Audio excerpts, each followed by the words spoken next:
How's it going, everybody? Rybread here today, and we are back with our Nashville Predators franchise mode.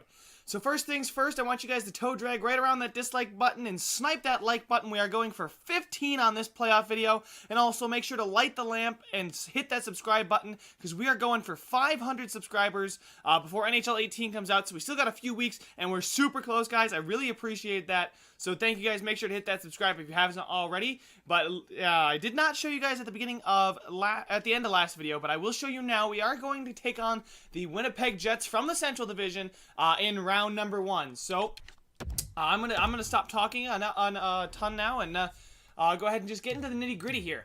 They don't seem to be a great team. They seem to be a playoff contender, and that's for sure. I mean, you can see that based on their overalls, but. Our lines, guys, what they'll be having to go against is we got Forsberg, Matthews, Panarin. We know that line has been pretty good.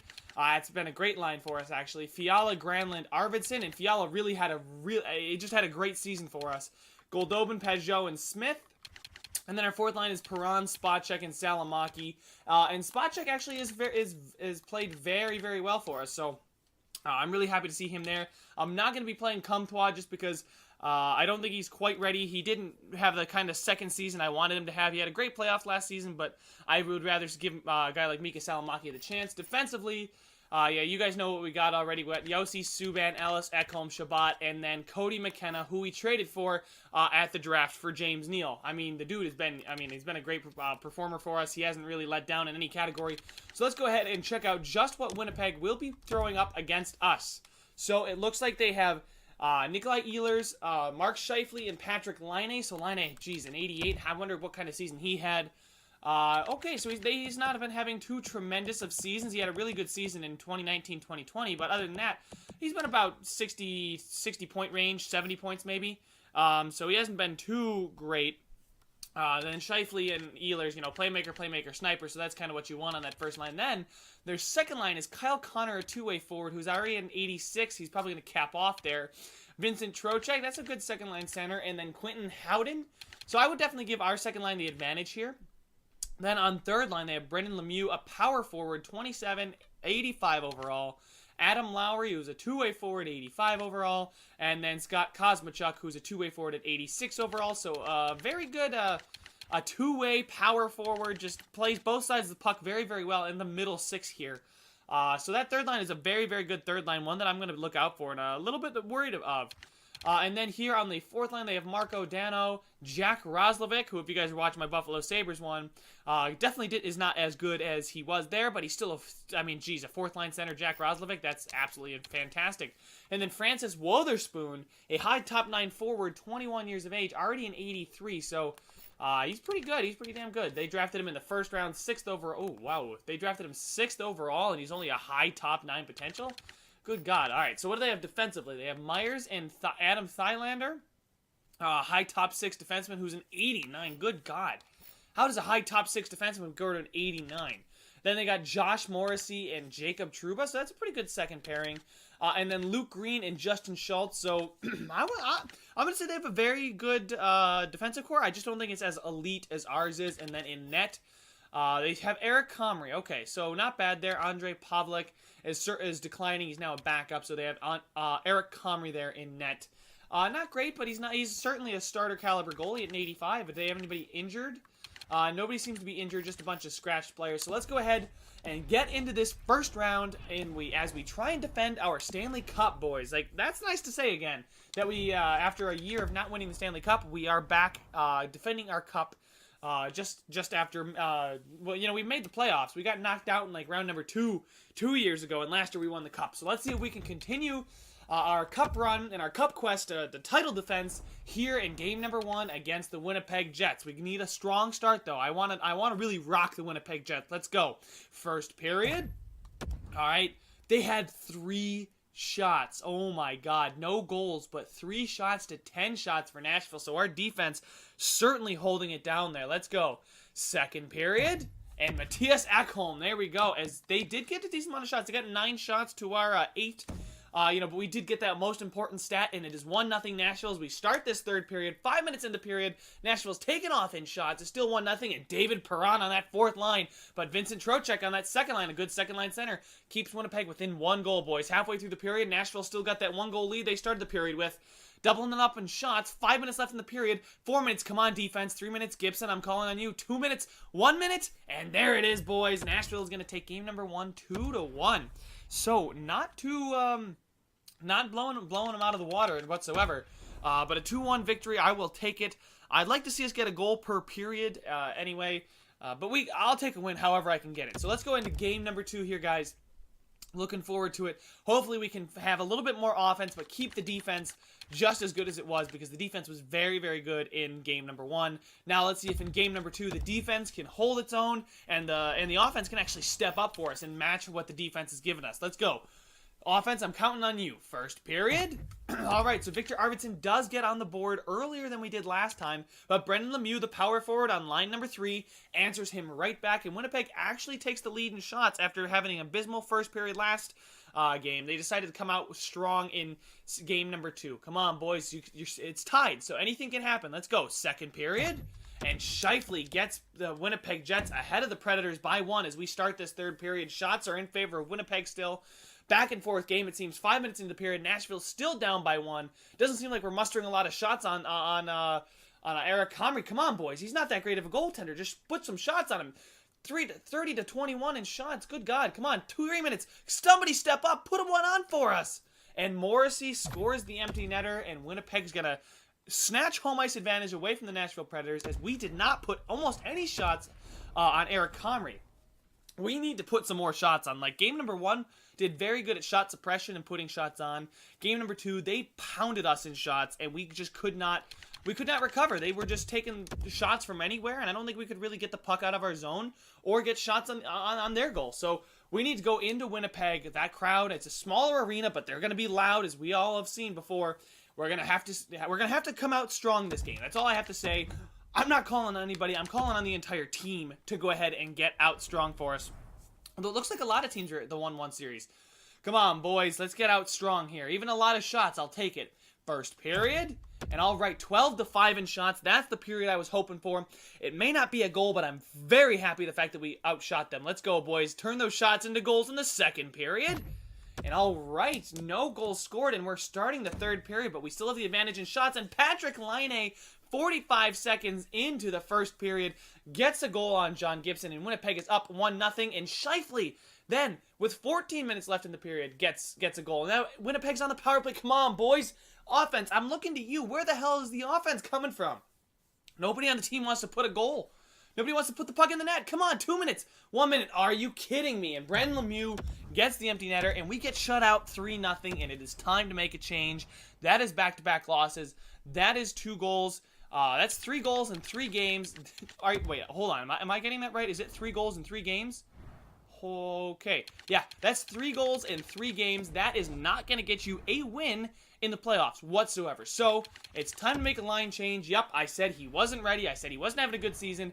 But apparently he's too good to keep down in the minors in the playoffs. Yes, that's right, boys. We are calling up Maxime Comtois again just because I need somebody to go ahead and step up for us. I mean, come on. He can't be the reason that we're not playing well, right? It can't be Maxime Comtois. It has to be something with the lines, right? I gotta make a line change or something to get. I was gonna move Fiala up to the first line. I'm gonna do that like I said I was going to, and we're gonna put Artemi Panarin back at his natural left winger position. Hopefully, playing with Granlund and Arvidsson. We can find some offense because we have found no offense whatsoever, boys. So let's go ahead. Just best lines it down there in the AHL because I'm not too worried about them. I don't think they even made the playoffs. So, yeah, whatever. The regular season has ended and they missed the playoffs by a boatload. But now we got to tie the series back up, boys. It is 2-1 Winnipeg. Oh, come on, boys. Let's go. Edit scouting assignment? Okay, sure. Yeah, I pretty much scouted everywhere, right? Yeah. Oh, I guess I haven't scouted as many places as I thought. We'll do 1 week. Why not? Screw it. Okay, so AHL regular season ended. We missed the playoffs, but now it's time for Nashville to take back the series, tie the series up as we head back to Nashville. This is a crucial game number 4, boys. If we lose this game, we are really Our backs are against the wall, and and McKenna! I didn't even get a chance to hit Sim on the first shot of the game. Scores 30 seconds in. Hell yeah, boys. The trade. Oh, Cody McKenna, I love you. Let's go. First period. All right, and that is the only goal scored that period, but man, did it come early, really quieting down this raucous crowd as they thought they had a chance to go up 3-1, but now they're going to have to work for it. Do the boys in the locker room have what it takes? Let's see if they can leave it all on the ice in this second period. All right. It's still 1-0 Nashville, 20 shots to 17, so I like that. I like to see our defense step up the way they are, but I'd really like to see the offense start putting some more goals in and not rely on guys like Cody McKenna. Now, it's great that he contributed to the offense when it was a little bit silent, but I'd like to see some of our top players, our bigger names, and oh my God, we are putting shots on Winnipeg galore. Halfway through the period, we took off in shots, boys. I like to watch the shots go because that really gives you, that really tells you the ebb and flow. 2 minutes, and Roman Josi seals the deal, and Nashville takes a 2-0 win in game number 4. That was clutch, boys. That's exactly what we needed. That's a veteran team right there. No rookies, just pure veterans on the team, knowing what it takes to get it done. And there we go. We got this series tied back up as we are heading back to Nashville. We got a real strong chance at this, boys. If we can just take these next 2, I'd be really happy. Let's go. Come on. We're back on home ice. The crowd is raucous. Maxime Comtois. Find that magic from last season on that 4th line. Let's go, boys. First period. All right. Nikolai Goldobin on that 3rd line answers Schultz there. He scores halfway through the period, but it doesn't take Goldobin too long. It takes him about a minute and a half to answer. And Nashville and Winnipeg are tied as we head into the second period. And David Perron in that 4th line. There we go, boys. I told you, that 4th line magic. I don't know what it is. Maybe I should just leave Comtois in the minors and bring him up every playoffs because he is a playoff specialist. But it's now 2-1 for Nashville. They do have the advantage in shots, though. It seems like Winnipeg is putting a lot of shots on. They're really trying to get back. Now they're putting shots on the power play, but they can't capitalize. Our penalty kill comes in clutch there. Halfway through the period, the shots are way in Winnipeg's favor. Nashville can't get shots on the net, and that's what's going to happen if you can't put shots on the net. Kosmachuk ties up the game 1 minute, and it is overtime, boys. They took off in shots there. Winnipeg had 31 shots to our 21 in regulation. It is 2-2.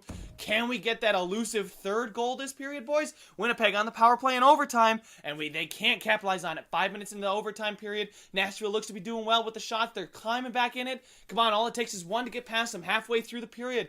Okay, back and forth. 7 minutes left in the period. 6 minutes. Oh, Winnipeg starting to put some shots on, but Victor Arvidsson, boys, is gonna get it. It just takes 1 puck. 1 shot from wherever on the ice you want to take it to beat Eric Comrie, and it is a 3-2 win for the Predators, who now have a 3-2 series lead. Oh my God. Yeah, we totally got dominated in that 3rd period. Winnipeg was going to come back. I could have just told you that. Nikolai Goldobin and Perron and Arvidsson were the goal scorers, assisted by Ellis Forsberg, Matthews, Pajot, and Spacek. And in goal, a good performance from Gibson, 37 saves on 39 shots. Just look at the shot summary. They had... Okay, yeah, in the 4th period, they had 14 shots to our 8. We only had 2 shots in that 2nd period, and we scored on one of them. Oh my God, that is sad right there. We only had 2 shots in that 2nd period. All right, doesn't matter. We are up 3-2 in the series. Shots in the 2nd period don't matter as long as you win more games than your opponent. I know I sound like Captain Obvious, but thank you very much. I am Captain Obvious. Game number 6 in Winnipeg. Their fans are raucous. They don't want to see their Winnipeg Jets go home early. But Nashville wants to advance to the 2nd round to keep defending our Stanley Cup. Can it happen, boys? We need a strong first period if it's going to happen. First period, and Matthias Ekholm. Boys, that defense. Our defense is really leading the charge here in this first round of the playoffs. Now, each round is different, so I don't know if that's going to continue. But it's really nice to see the defense shut down Winnipeg in shots, 12-5 in shots in favor of Nashville, and also put pucks past Comrie. So there we go, boys. 1-0 as we head into the 2nd period. All right, and it is no goals scored in that 2nd period. 20 shots to 15 in favor of Nashville. Still a 1-0 lead, but it is not a secure lead. There is no insurance. Winnipeg gets an early power play, and Kosmachuk, who's been our Achilles heel, god and Kyle Connor and comes right back on the power play again. And Nashville takes 2 boneheaded penalties, and Winnipeg is now leading 2-1. Do we have somebody that can step up and get us a goal? 4 minutes, 3 minutes, come on, somebody step up for us. 2 minutes, 1 minute and 18 seconds, and PK Subban with 17 seconds left is going to tie it. I was about ready to call it quits, guys. I was going to say that we lost, but no, the Nashville Predators captain, the hero who we re-signed, PK Subban, gets us to overtime in a crucial elimination game that we could move on to the next round. That provides a spark. 17 seconds left. This crowd is quiet. The bench is going nuts. I'm going nuts up in the press box. I know all you at home are going nuts too. So let's send everyone home happy out into the streets with an overtime victory. And it's not going to happen. The Winnipeg Jets are going to get an early overtime goal off of a power play, and they were dominant in shots that entire game. They just came out. We didn't put a single shot on in that overtime period. And now, boys, it's a crucial game number 7. Will we be bounced in round number 1? Or will we overcome the odds and win a game number 7 at home against the Winnipeg? Oh, God. Well, at least there's some other teams in game number 7s. Jesus. Okay, so we're the only team in the West still playing. But that's okay. I don't care. As long as we get a win and move on to the next round, anything is possible, boys. Let's go. Game number 7, round number 1. It's exciting. I'm nervous. And it's only round number 1, boys. It's the playoffs. Anything can happen. Let's go. First period. And Artemi Panarin on that second line goes ahead and gets one for me. As now we're starting to see some of our stars perform for us. 8-14 in shots in favor of Nashville. And they've got the 1-0 lead. Let's go. Let's keep it rolling in the second period. And Schultz ties it up, and it is 1-1 as we head into this third period on the power play. And Philip Forsberg on the power play, but not to be outdone by Lowry. But Victor Arvidsson scores right after Lowry. But Nikolai Ehlers scores right after Arvidsson in a whirlwind first 5 minutes. And Brendan Lemieux scores 14 minutes left in the period, boys. Nashville is now down 4-3 after a crazy third period. Halfway through the period, Nashville's still down by 1. We give Winnipeg a power play. 5 minutes left in the period. 4 minutes. Come on, Nashville. Somebody be a hero. Step up. 2 minutes. We gave them a power play. 8 seconds. And that's it, boys. And that's all she wrote. The Winnipeg Jets, after a crazy flurry here in the third period, get a 4-3 win after being down 3-2 in the series. They are going to beat the Nashville Predators in a game number 7 in the series. They are going to take it 4-3. Well, that was absolutely disappointing. Our offense, we really had nobody that could score there in this playoffs. Maybe trading away James Neal was a really bad idea because he did seem to be a very good playoff player. I don't know what it is, but he just didn't seem to do much in the regular season. His contract, though, it didn't really allot itself to our future plans. Unfortunately, that's going to be all she wrote for this season. The title defense ends way too soon, boys. In round number 1, we lose in 7 games to the Winnipeg Jets. Alrighty then, so that's the end of this round, boys. That's the end of this video. Make sure to subscribe if you want to see some more, and I will see you in the off season.